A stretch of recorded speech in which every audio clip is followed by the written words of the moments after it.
Buenas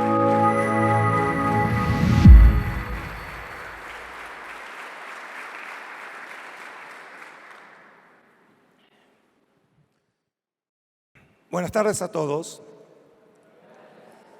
Y como acostumbramos siempre en Israel cuando nos encontramos con alguien, lo saludamos con la palabra Shalom. Es un placer y un verdadero honor poder estar aquí presente. Confieso que no necesitó mucho Emiliano para convencerme de regresar aquí a Argentina, en este caso en calidad de curador de los rollos del Mar Muerto y director del Santuario del Libro, para compartir con ustedes un verdadero tesoro, ya no del pueblo judío, sino de la humanidad toda.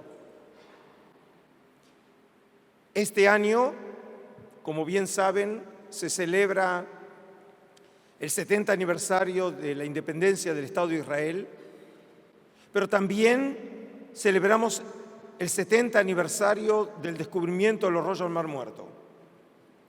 Es decir, que la historia del Estado de Israel está asociado de manera visceral con estos manuscritos. Y como dijo Emiliano, y aprovecho ahora tanto para agradecerle a Emiliano, a Facundo, a Charlie, a Rocío y a toda la gente que está detrás de esta organización. Vamos a compartir los próximos 3 días distintos temas que tienen que ver con los manuscritos antiguos, con el judaísmo del Segundo Templo y con los estudios bíblicos. Y qué mejor oportunidad que hacerlo precisamente en la época que en el calendario judío y siguiendo la tradición bíblica celebramos la festividad de la fiesta de las cabañas o Sukkot. Y precisamente cuando celebremos ahora la fiesta de Simchat Torah, que es cuando se termina de leer el Pentateuco y comenzamos la nueva lectura. Es decir, la festividad de Sukkot está asociada también con el estudio.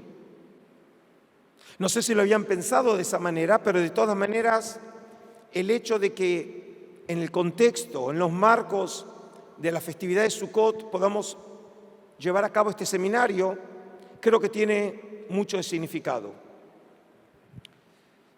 Y en particular, y con eso finalizo estas palabras introductorias, me resultaba muy importante saber que la visita tenía como propósito el estudio, porque realmente para formar líderes espirituales tiene que ser a partir del conocimiento. Y precisamente entonces, ¿qué mejor hacerlo que estudiando estos manuscritos antiguos, que en la manera de lo posible trataré de comunicar algunos de mis conocimientos aquí a ustedes? En el día de hoy vamos a tener 2 módulos. El primero de ellos, como ustedes pueden ver, va a ser una presentación de carácter o a título general, sin presuponer que el público tenga un conocimiento previo, y cosa de crear una base común para todos los aquí presentes. Y lo vamos a hacer entonces, como ven, sobre el significado de los rollos del Mar Muerto para el judaísmo y el cristianismo. Y para poder entender el significado de estos documentos, tenemos que hacer una mención de la región geográfica a la cual estos documentos están asociados. Y esa es la región del desierto de Judea. Y específicamente la zona que tiene que ver con el Mar Muerto, que para aquellos que no conocen es el lugar más hondo del planeta. Jerusalén está a más 800 metros por sobre el nivel del mar, mientras que el Mar Muerto está a menos 400 metros por debajo del nivel del mar. Y esto es un tema interesante, que precisamente en un lugar tan profundo del punto de vista geográfico, precisamente hablemos de experiencias espirituales, que están asociados siempre con una elevación espiritual. Hay una paradoja aquí, que precisamente este lugar tan profundo invita a una experiencia religiosa. Y específicamente el lugar que nos va a atrapar en los próximos días tiene que ver con un lugar llamado Qumran. Como pueden ver en la imagen, Qumran está localizado en la costa noroccidental del Mar Muerto, a unos 40 kilómetros al este de Jerusalén. El nombre Qumran no es el nombre original del lugar.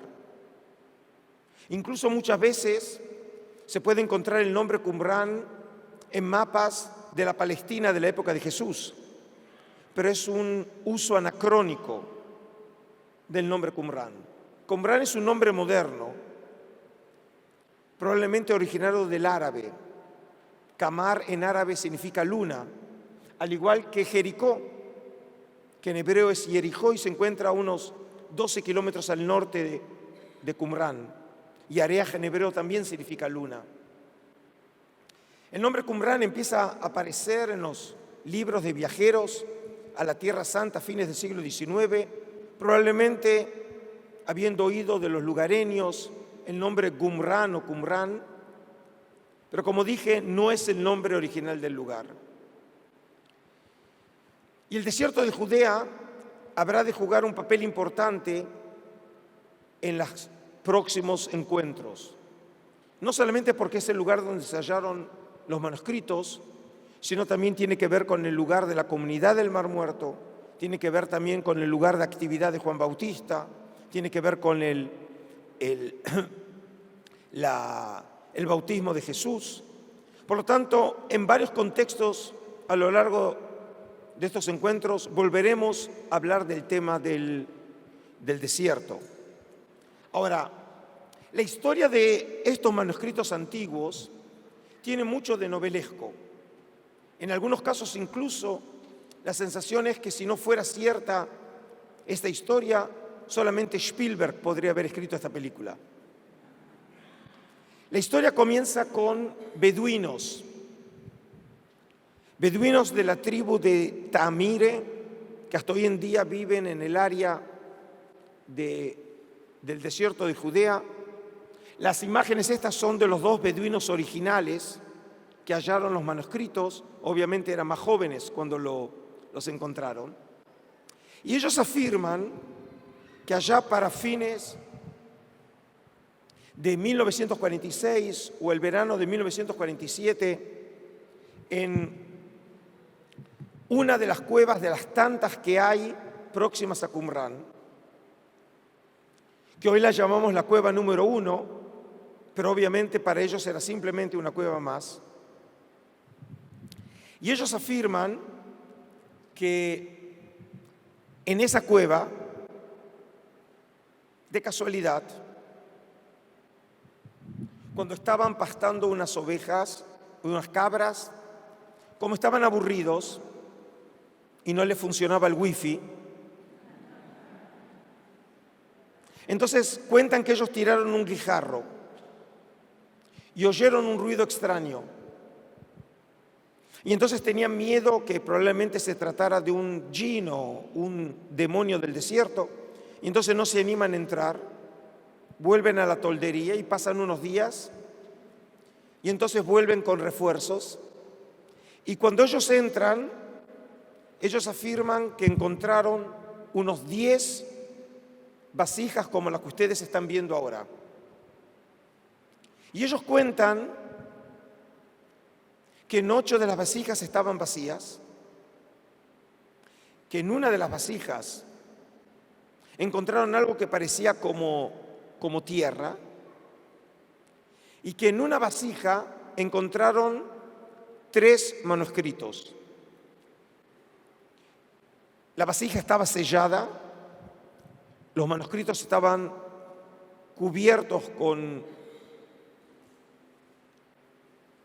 un textil, lo que muestra que realmente no llegaron de casualidad, sino que alguien realmente se preocupó por colocarlos y preservarlos en esas vasijas. Y luego, en una entrada posterior, hallaron otros 4 manuscritos. Y este es un punto importante que quiero que recuerden. Los primeros 7 manuscritos que hallan los beduinos habrán de resultar ser los mejor preservados y probablemente los más importantes de los hallados en Qumrán. Y fueron precisamente los primeros 7. ¿Pero qué eran esos primeros 7 manuscritos que hallaron los beduinos? Por ejemplo, ellos hallaron 2 manuscritos de un mismo libro bíblico, que es el libro de Isaías, el gran profeta de Israel, probablemente el segundo en importancia después de Moisés. Cuando se halla más de una copia de un mismo libro en una cueva, se los clasifica siguiendo un orden alfabético, A, B, C. Significa que si tenemos 2 manuscritos, un manuscrito es el manuscrito A y el otro manuscrito B de Isaías. El manuscrito B de Isaías es un manuscrito fragmentado y a partir de una ciencia que se llama la paleografía, que es el estudio de la escritura antigua, este manuscrito más o menos está datado para el siglo I antes de nuestra era. Pero como dije, es solo una sección de Isaías, precisamente la última parte de Isaías.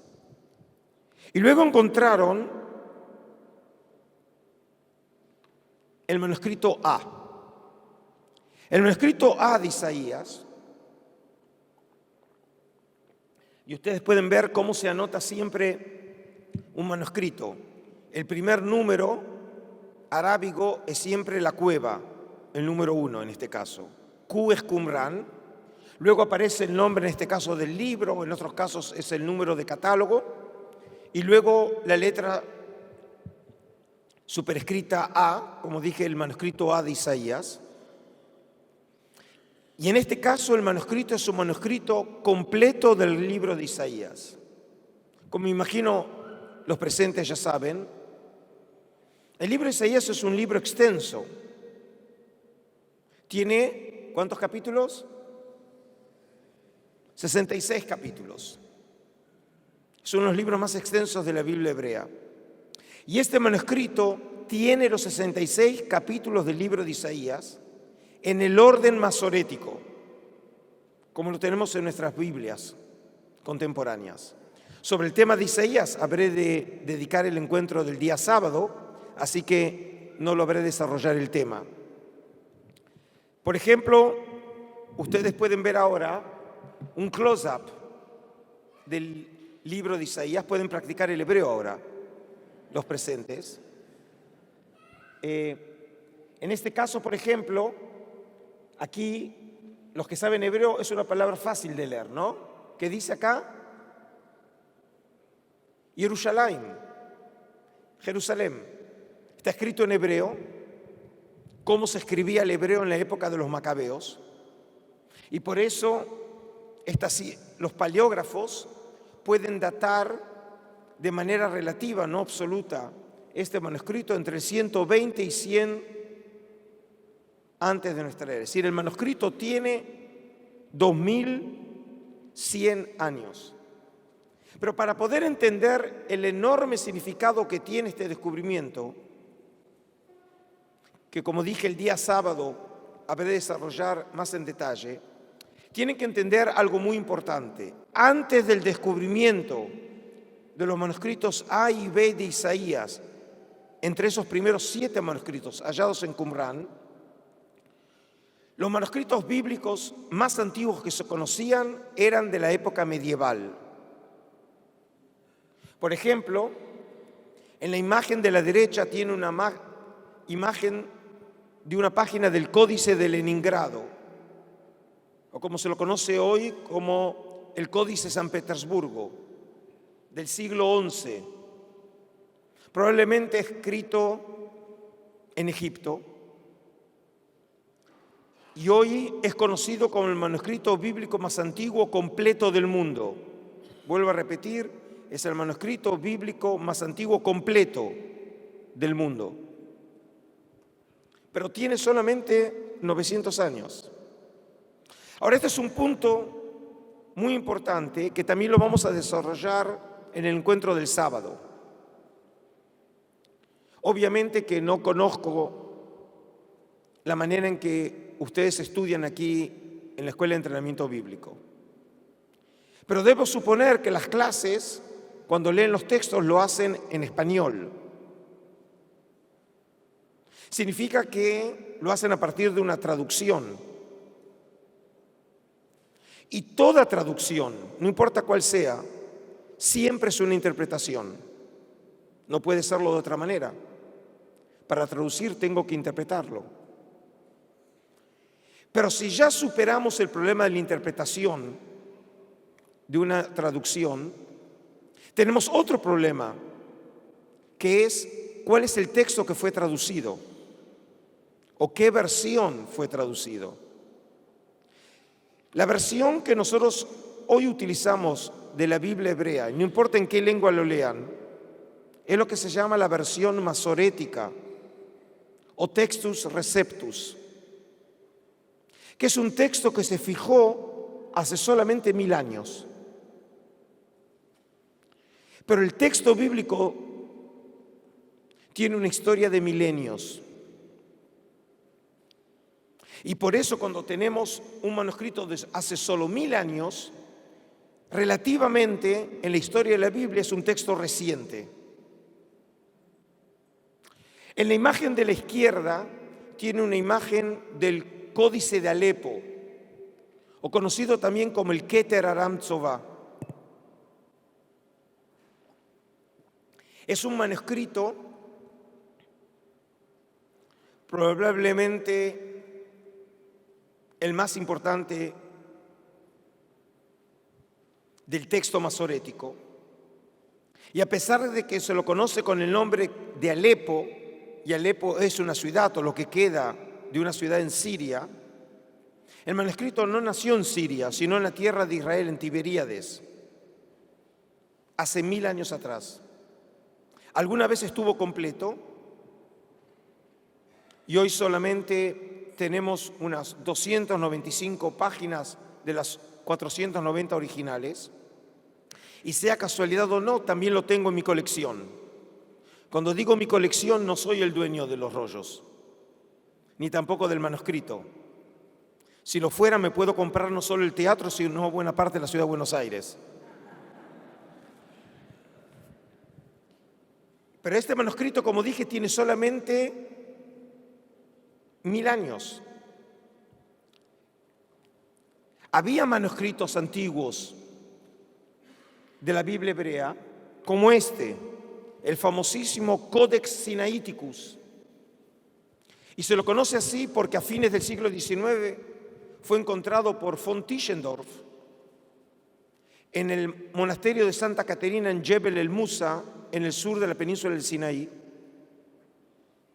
Pero como pueden ver, este códice no está escrito en hebreo, está escrito en griego.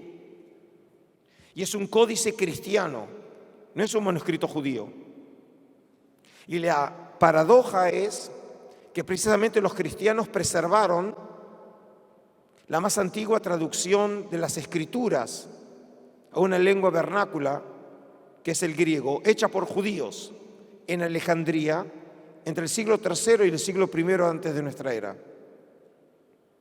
Obviamente, este manuscrito del siglo IV, que como dije es una copia antigua de la versión de los 70 presupone un texto en hebreo antiguo que no teníamos hasta el descubrimiento de los rollos del Mar Muerto.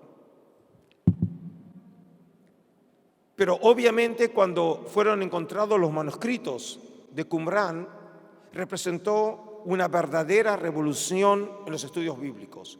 Por primera vez en la historia teníamos un manuscrito, en este caso dos, del mismo libro, es decir, del libro de Isaías, de la época del Segundo Templo,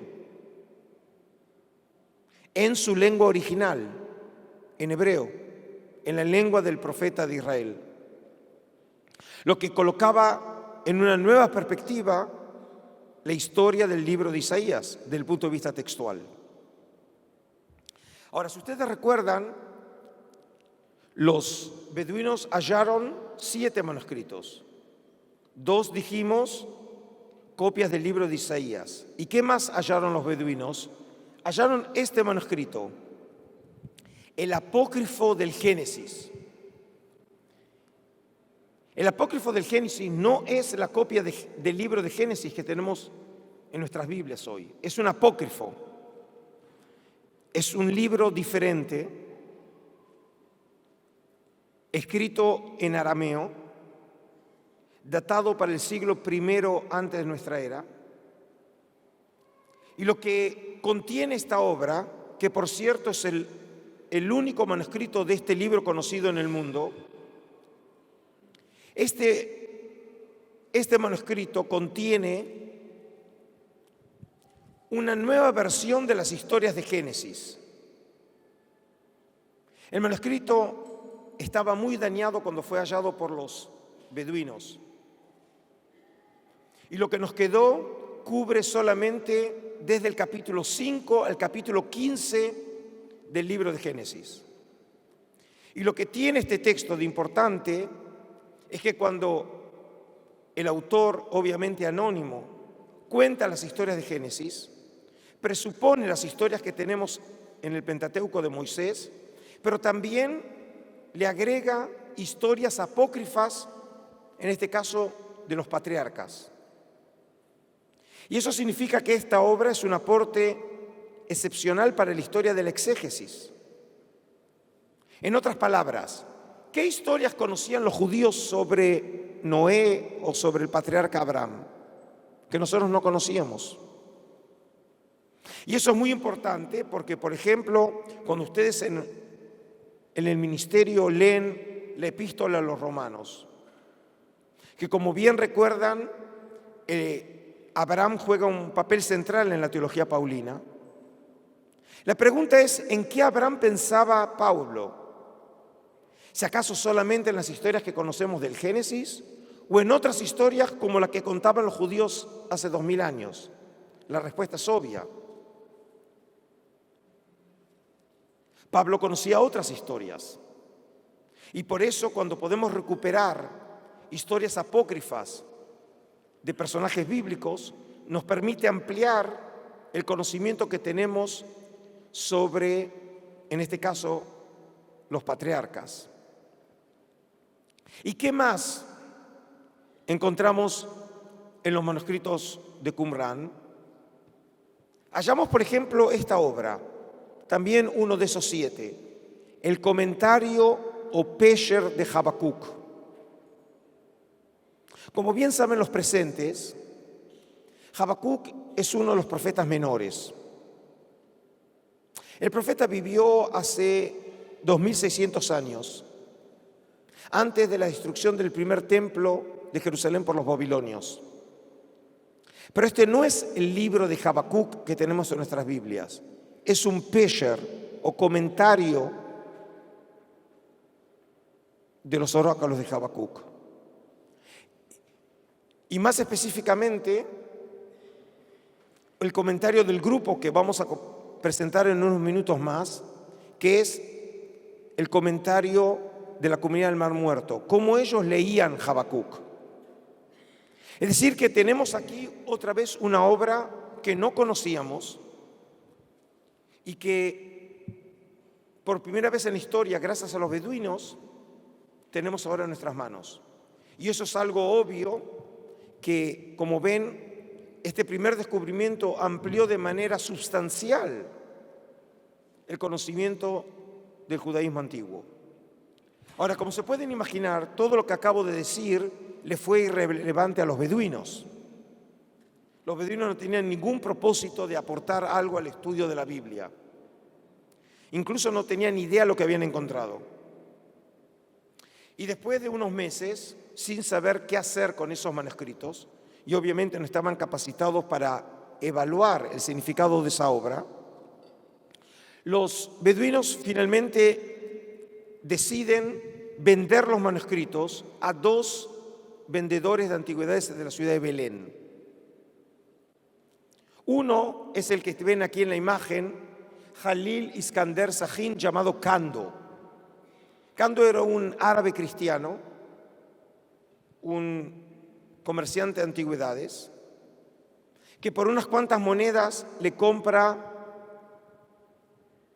a los beduinos 4 de los manuscritos, y él a su vez se los vende al metropolitano Atanasio Samuel. Metropolitano es equivalente a arzobispo en la iglesia sirio-jacobita del este de Jerusalén. Él dirigía para entonces el monasterio San Marcos, que hasta hoy en día se encuentra en el este de Jerusalén, y compra 4 rollos del Mar Muerto por el valor equivalente a $100. Bueno, tomando en cuenta el dólar en Argentina, no es poca plata. No sé si lo calculaba 38 o 40. Pero creo que incluso después de la suba del dólar, también la escuela Águilas Reales compraría por 4 rollos por $100, ¿no?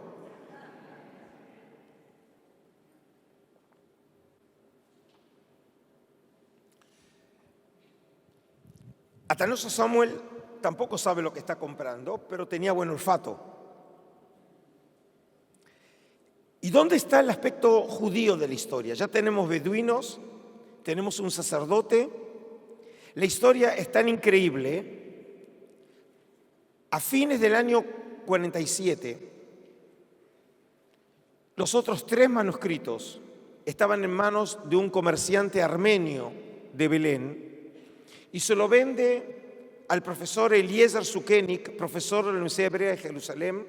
Es el primer arqueólogo del movimiento sionista, fundador del Instituto de Arqueología de la Universidad Hebrea de Jerusalén, padre del más famoso arqueólogo de la historia del Estado de Israel, Yigael Yadin. Y lo increíble de toda esta historia es que de los 3 manuscritos que él compra, 2 los compra el 29 de noviembre de 1947, el mismo día que las Naciones Unidas declaran la partición de Palestina, y que obviamente va a representar el nacimiento del futuro Estado de Israel. Es decir, que como ven, la historia de los rollos está asociada realmente con el nacimiento del Estado. Pero en el caso de Sukenik, a diferencia de Atanasio Samuel, él tiene los conocimientos suficientes para estudiar estos manuscritos y la primera publicación ya la realiza en 1948.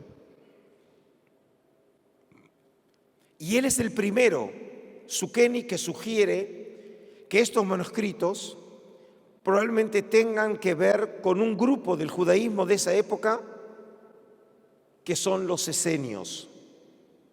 Y sobre eso hablaré también más adelante.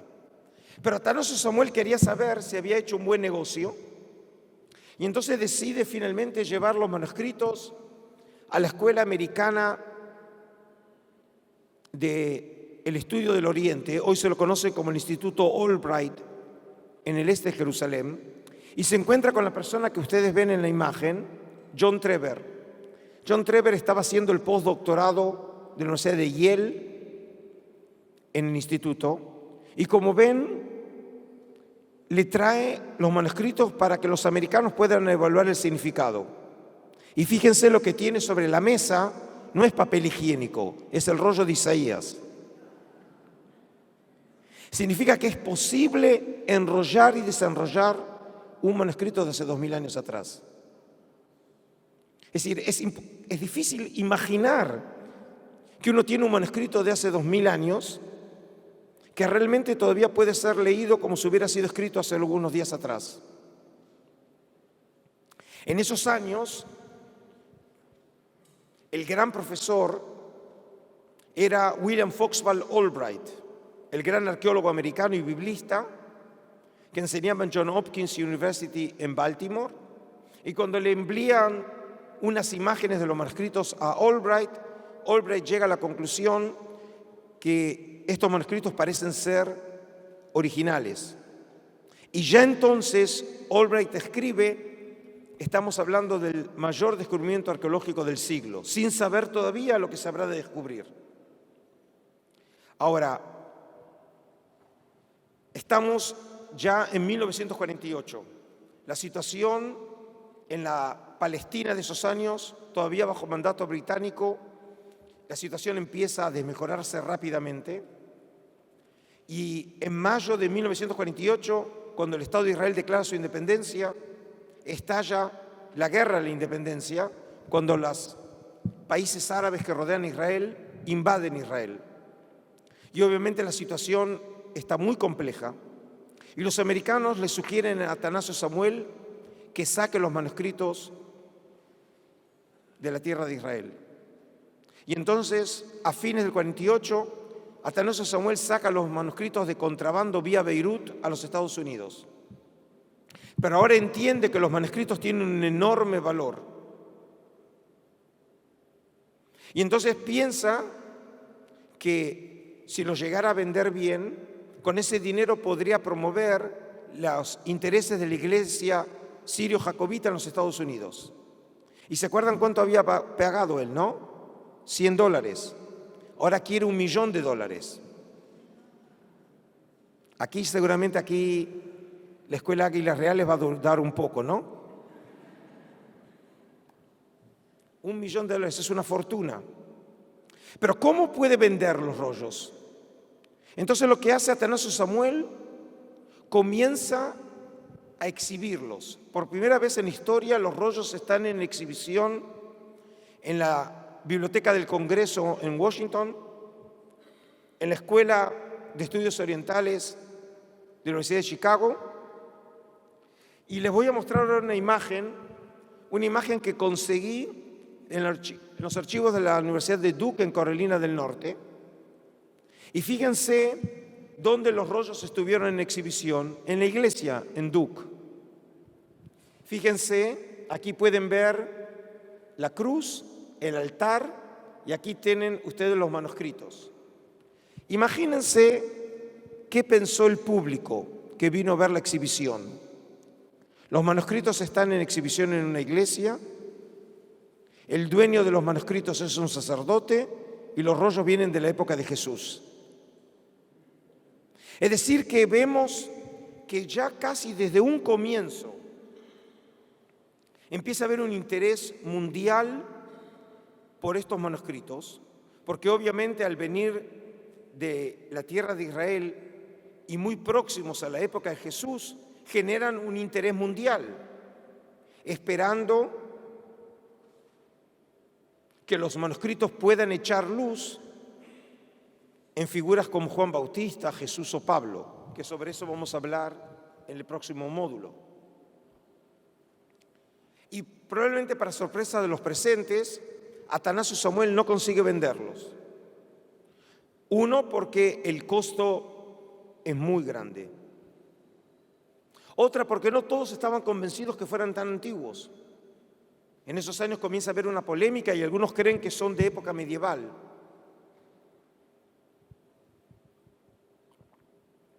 Y como Atanasio Samuel no quiere mal venderlos, decide finalmente estos manuscritos colocarlos en una caja fuerte, esperando que lleguen mejores días para conseguir venderlos. Y mientras tanto, volvemos a la tierra de Israel y estamos ahora en 1949. Finalizada la Guerra de la Independencia, el territorio de Qumrán, que tiene que ver con Judea y Samaria, queda en manos de Jordania. Y esa situación se habrá de mantener hasta junio de 1967, cuando estalla la Guerra de los 6 días. Y los jordanos también habían oído sobre los manuscritos. Y entonces le piden a Roland de Vaux, el director de la escuela bíblica francesa de arqueología llamada l'École Biblique, que hasta hoy en día existe en el este de Jerusalén y es una de las instituciones académicas más importantes del mundo en estudios bíblicos, que trate de localizar la cueva de la cual fueron sacados los manuscritos. Y por medio de un soldado de las fuerzas de las Naciones Unidas, llega a la cueva que hoy llamamos la número 1. De Vaux la reexcava en 1949 y halla ahora restos de otros 70 manuscritos. Es decir, 10 veces más de los primeros 7 que había él hallado. Y entre 1951 y 1956 excava lo que se conoce hoy como las ruinas de Qumran. Las ruinas de Qumran, o Khirbet Qumran, obviamente es un lugar muy famoso y no tiene ninguna proporción con el tamaño. Aquellos que estuvieron en México y vieron las ruinas de Teotihuacán o de Tulum o de Palenque son varias veces Qumran. La diferencia es que Qumran es el lugar donde vienen los famosísimos manuscritos del Mar Muerto. Y por eso la fama mundial de este lugar, que relativamente está en un buen estado de preservación, teniendo en cuenta que los restos tienen más o menos 2100 años. Y en Qumran se hallaron también no solamente edificios, sino también objetos de la vida cotidiana. Por ejemplo, platos, peines, no solamente, fíjense, para peinarse, sino para despiojarse. Lámparas de aceite. Luego, por ejemplo, objetos de piedra. Por ejemplo, el objeto de piedra que ustedes ven, esa vasija grande, técnicamente llamado calal, probablemente sea una referencia directa al milagro de las bodas de Caná, que ustedes conocen en Juan, cuando dice que había unas vasijas de piedra con agua, porque según la ley de pureza ritual judía, la piedra no se contamina con impureza. Y probablemente ese sea el contexto de vida del relato de Juan, cuando Jesús en el milagro transforma el agua en vino. Luego, por ejemplo, en Qumran se hallaron también objetos de labranza, esteras. En excavaciones posteriores se encontraron una enorme cantidad de dátiles quemados, probablemente usados para la producción de miel o de vino. Pero de Vaux llega a la conclusión que si hay una cueva con tantos manuscritos, y dado que en la zona del Mar Muerto hay tantas cuevas, probablemente haya otras cuevas con manuscritos. El problema fue que también los beduinos llegaron a la misma conclusión.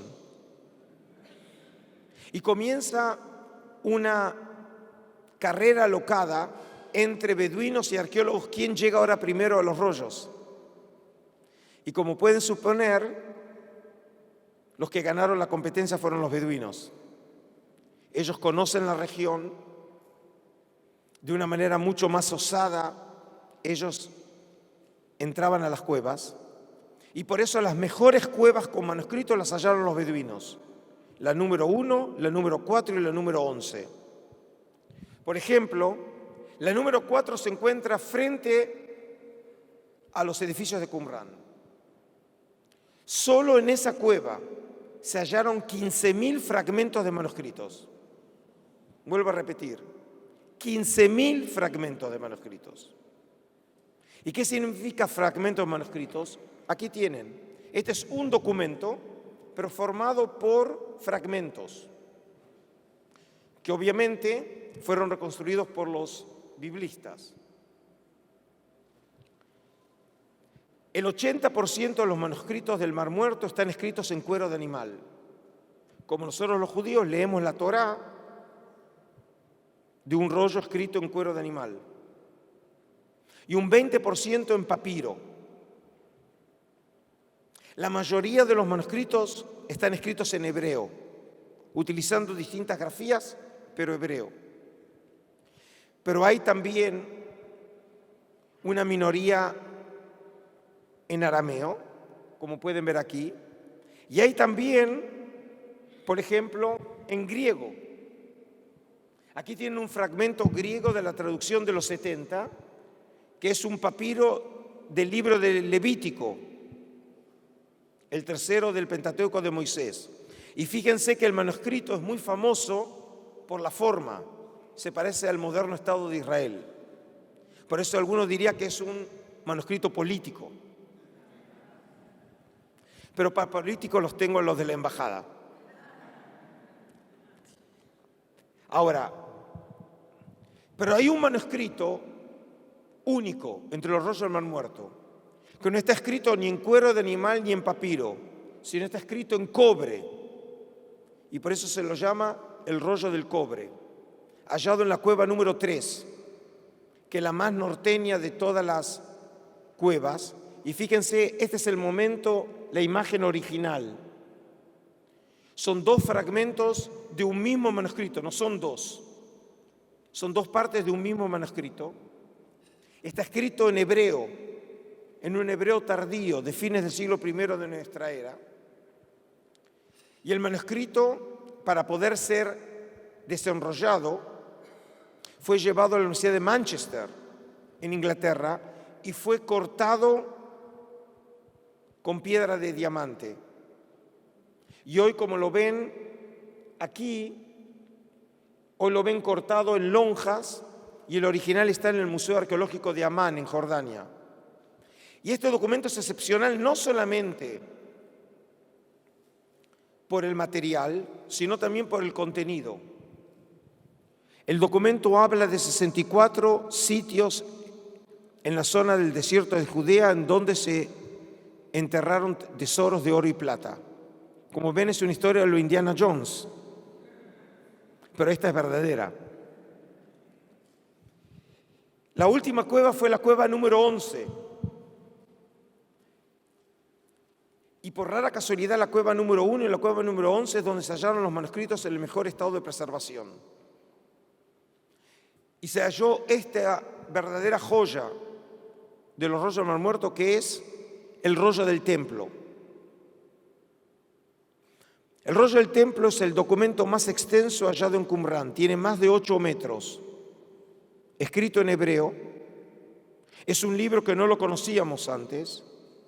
Y precisamente en el libro que ustedes aquí ponen a la venta, el mío, sobre el templo de Jerusalén, precisamente también juega un papel muy importante este manuscrito, porque es un manuscrito que hace referencia a un templo ideal, como ciertos grupos imaginaban el templo escatológico. Es decir que, en general, podemos decir que entre 1947 y 1956, en 11 cuevas del área de Qumrán, se hallaron, y hoy sabemos, aproximadamente 25.000 fragmentos de manuscritos, que cuando fueron reconstruidos, hoy tenemos en nuestras manos aproximadamente 1.000 manuscritos de hace 2.000 años atrás. Los más antiguos son de mediados del siglo III antes de nuestra era, y los más modernos son de mediados del siglo I de nuestra era. Es decir, tenemos unos 300 años, como dije, de manuscritos. Aquí en esta imagen ustedes tienen las distintas categorías en las que podemos nosotros dividir a los manuscritos del Mar Muerto. De esos 1.000 manuscritos, un cuarto son manuscritos bíblicos. Y aquí tengo que hacer una salvedad. A pesar que nosotros los llamamos bíblicos, no existe la Biblia hebrea en esos años. La Biblia todavía no se constituyó como tal. Existen los libros y existen las colecciones como el Pentateuco y probablemente la colección de los profetas, pero todavía no existe la Biblia, es decir, una colección definitiva de libros sagrados. Eso se habrá de constituir entre el siglo I y siglo III de nuestra era. Y tenemos, como dije, aproximadamente 230 manuscritos bíblicos, de los cuales solo uno está completo, el rollo de Isaías de la cueva número 1. En algunos casos, obviamente, tenemos varias copias de un mismo libro. Por ejemplo, del libro de Salmos tenemos 37 copias. Del libro de Deuteronomio tenemos unas 30. Pero solo uno completo, el libro de Isaías. Sobre el tema de los aportes de los manuscritos bíblicos a la historia de la Biblia, lo habremos de hablar precisamente en el encuentro del sábado. Como ven, hoy es el promo, ¿sí? Para que todavía tengan ganas de venir, ¿sí? Luego tienen una segunda categoría, como ven, un 27%, que son manuscritos que en algunos casos eran libros que conocíamos, pero los conocíamos solamente en traducciones secundarias o terciarias, y ahora los tenemos en su lengua original. Por ejemplo, un libro que habremos de mencionar en otros encuentros, tenemos el libro de los Jubileos, un libro muy importante del judaísmo del Segundo Templo, que lo conocemos desde fines del siglo XVIII en versión completa en etíope clásico, en Ge'ez, y encontramos 15 manuscritos del libro de los Jubileos en hebreo de hace 2000 años atrás. Es decir, tenemos ahora la lengua original de esa obra que lo conocíamos en traducción terciaria. Y en Qumran además encontramos una enorme cantidad de obras que no conocíamos acerca de su existencia antes de Qumran. Tenemos material litúrgico, material astronómico, tenemos calendarios en Qumran. Si alguno de ustedes tiene una esposa o una suegra, se las quiere sacar de encima, tenemos exorcismos en Qumran. Cosa que entonces les vale la pena también estudiar los manuscritos. Es decir, los manuscritos del Mar Muerto nos abren una imagen totalmente desconocida del judaísmo de hace 2000 años atrás, presentando en muchos casos incluso géneros literarios que nosotros no conocíamos. Y esto es muy importante porque muchas veces la imagen que se tiene del judaísmo antiguo es a través del rabinismo. Y la literatura rabínica es cientos de años posterior a la época de la cual estamos hablando. Es decir, que por primera vez en la historia, gracias a los descubrimientos de los rollos del Mar Muerto, tenemos materiales originales de hace 2000 años, que representan obviamente un aporte totalmente novedoso al judaísmo intertestamentario y específicamente también para comprender el contexto histórico, literario, religioso, en el cual tenemos que colocar figuras como Juan Bautista y Jesús. Y luego tenemos un 37% que son manuscritos sectarios. Es decir, detrás de los rollos del Mar Muerto se esconde un movimiento, un grupo o grupos de claro marcos sectario. Y aunque no lo puedan creer, también hace 2000 años los judíos no se ponían de acuerdo. Es muy difícil eso imaginar, pero sucede entre los judíos.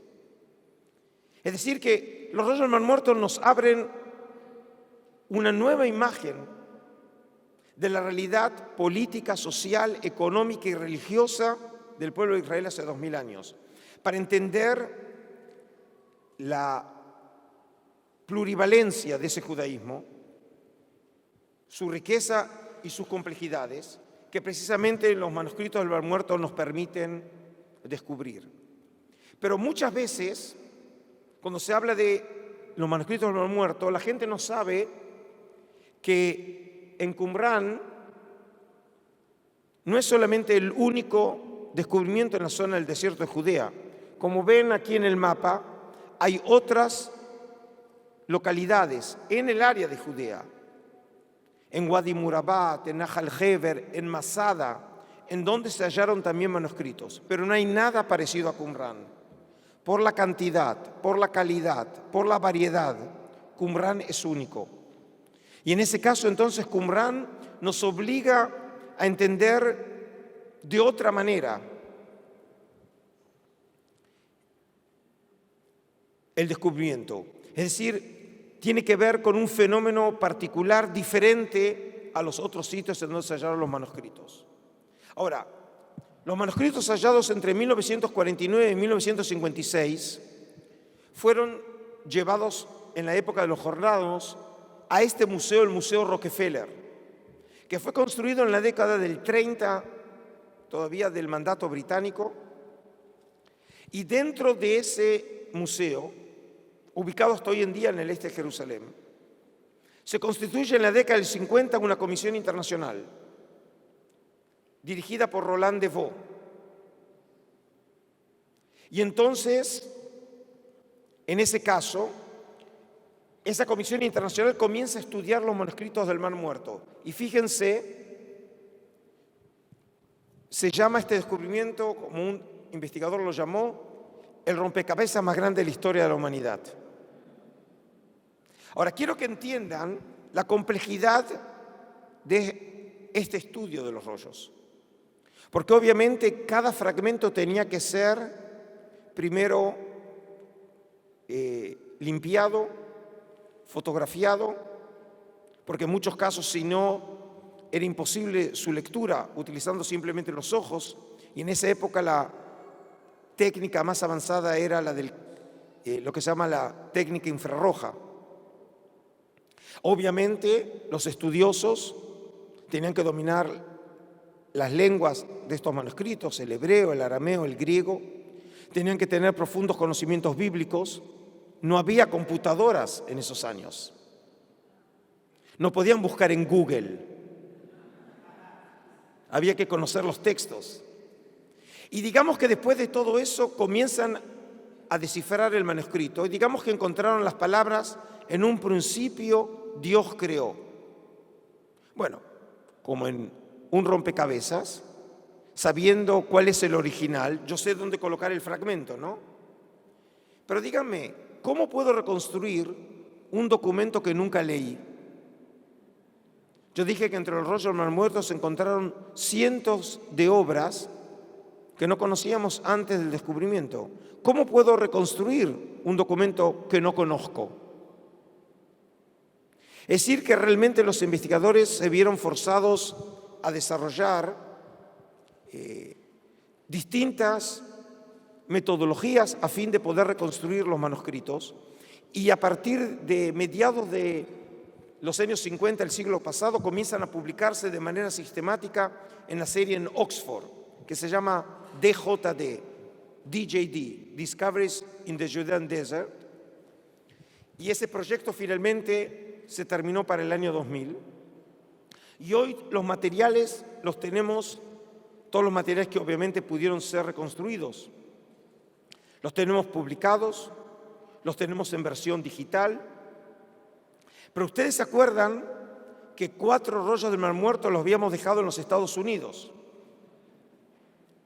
Y entonces, ahora volvemos a 1954 y Atanasio Samuel quiere otra vez intentar vender los manuscritos.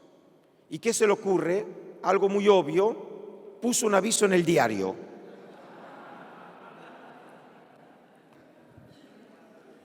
Bueno, a cualquiera de nosotros se nos hubiera ocurrido lo mismo, ¿no?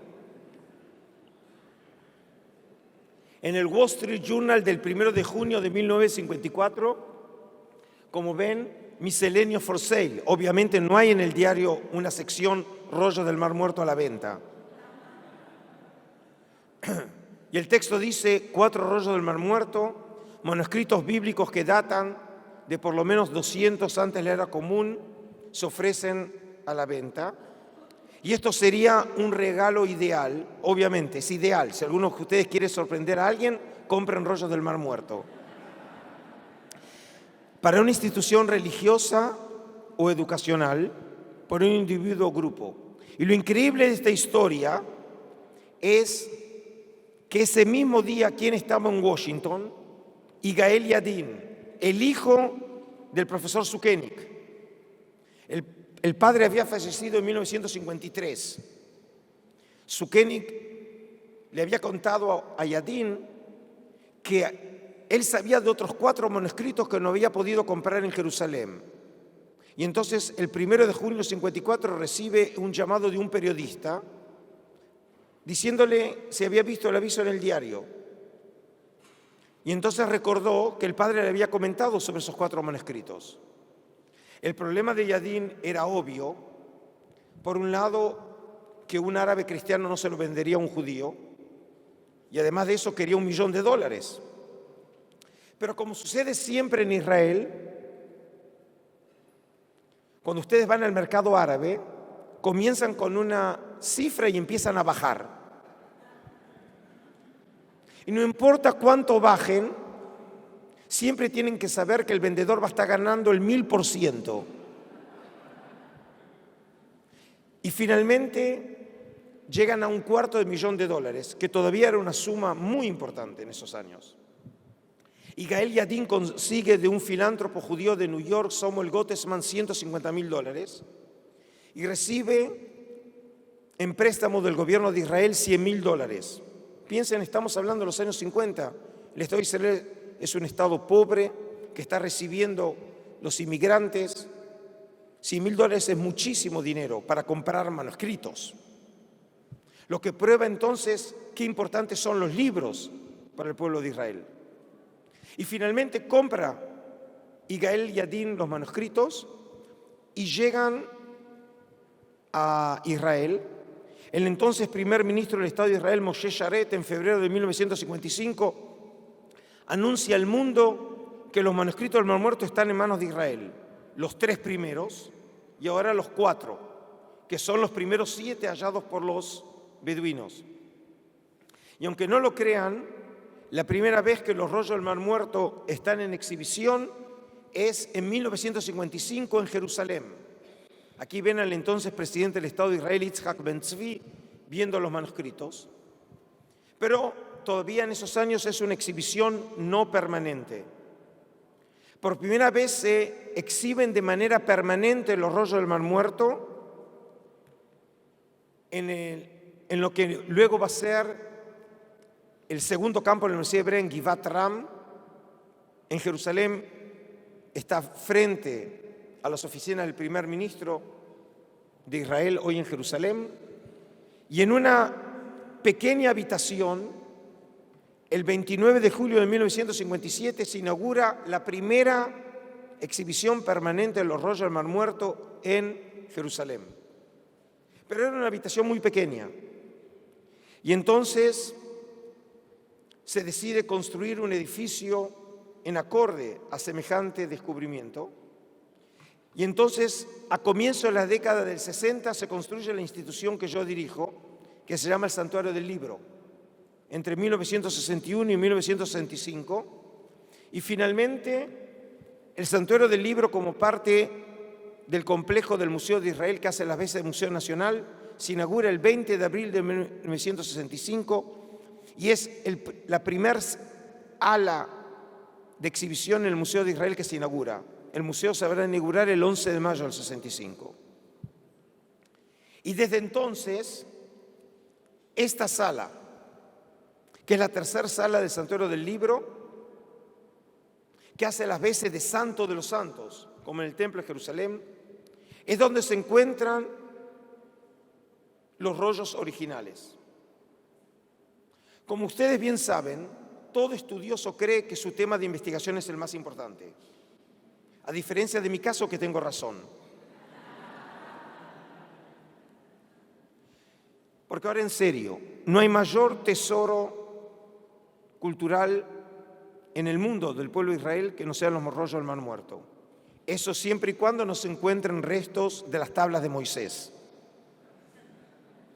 Pero hasta que se encuentren los restos de las tablas, no hay ninguna duda que los manuscritos del Mar Muerto son el mayor tesoro cultural, ya no solamente del pueblo judío, sino uno de los grandes de la humanidad.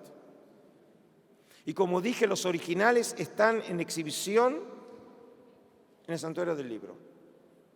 Por ejemplo, parte de mi trabajo, cuando estoy en mi oficina, la mayoría de las veces estoy viajando, pero cuando estoy en mi oficina, es recibir a personalidades del mundo entero que cuando vienen a Israel, vienen a ver los manuscritos del Mar Muerto. Por eso tenemos un director general que decía que el santuario y los rollos son la Mona Lisa del Estado de Israel. Por ejemplo, hace años atrás recibí, entonces era el príncipe de Asturias, hoy es el rey de España. Recibimos a Angela Merkel, recibí al presidente de Polonia, ministros de defensa, del exterior, y aquí les voy a contar una anécdota personal. Un día me llama el embajador de España, me dice, mira Adolfo, llegan solamente por 2 días el ministro de Justicia y el ministro del Interior de España, y van a venir para una conferencia de prensa al Museo de Israel y me gustaría que los guiaras en el Santuario del Libro. Bueno, como dije, es parte de mis obligaciones profesionales. Y entonces los guío a los ministros y cuando me estoy despidiendo se acerca el ministro de Justicia y me dice, Adolfo, ¿cómo te envidio? Le digo, ¿por qué, ministro? Dice, vos volvés a tu oficina a ver los rollos y yo tengo que volver a reunión de gabinete. Y para terminar, como traté en esta hora y 15, como me habían pedido, presentar de una manera muy general la riqueza de este descubrimiento, que como ya pueden entender, por la variedad textual, por la cantidad de manuscritos bíblicos que se encontraron, por el hecho de que encontramos nuevas obras que no conocíamos, nos presenta una nueva realidad del judaísmo antiguo. Y para que puedan entender el significado, es como si hubiéramos entrado en el túnel del tiempo. Cuando era joven en Argentina, me acuerdo que había una serie de televisión que me gustaba muchísimo, que era El túnel del tiempo, ¿se acuerdan? Eran esos 2 científicos que se habían perdido y que de capítulo en capítulo iban cambiando de épocas.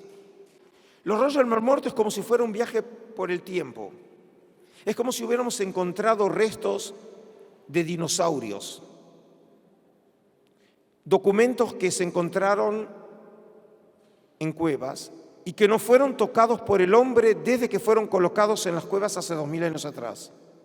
Y este es un punto metodológico muy importante, porque cuando hablamos de textos antiguos, los materiales que nos llegaban a nosotros son siempre copias tardías, en muchos casos en versiones secundarias o terciarias, y en muchos casos manuscritos del siglo X, siglo XIII, siglo XIV, todas copias que fueron hechas por cristianos. Y como siempre, entonces, la pregunta de la originalidad de esas obras y cuánto de judío tiene esas obras es un tema en disputa. En el caso de los rollos del Mar Muerto no hay ninguna disputa. Los documentos son originales, están escritos en su lengua original y no fueron tocados ni manipulados en los últimos 2000 años. Eso significa que tenemos un nuevo campo de investigación que, como dije, resultó ser una verdadera revolución intelectual y que espero que en el resto del seminario tenga la oportunidad de presentarlos a todos ustedes. Muchas gracias.